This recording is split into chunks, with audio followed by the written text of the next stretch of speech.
Ngiyabingelela Monti General wakwaSwazi Nation Media.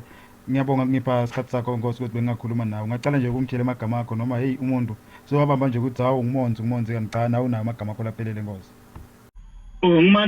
Ngimandla wakadlamini bathi ngemonti babangadiko mpekuceledi bathi ngemonti Montgomery. Ngimandla wakadlamini. Hawu ngiyabonga mlangeni. Asivele sihlale phezulu kwendzaba la.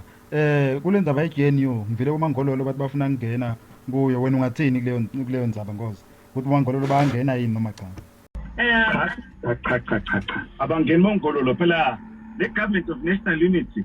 We're creating a government of the people by the people for the people. Manje bamangololo bathi bafuna uhulumende wama-conservative. His Majesty. Hayi kuyavakala Nkosi. Maye masaphumile vele amaconservative sawucela ukuthi naye afana abe njengemuntu lo normal nje ahlale phansi esihlahla atenathele umtombothi wakhe noma lo utshwala bakhe. Uyajele lo, uyajela senini kumtshela ukuthi sawunaphela umntu.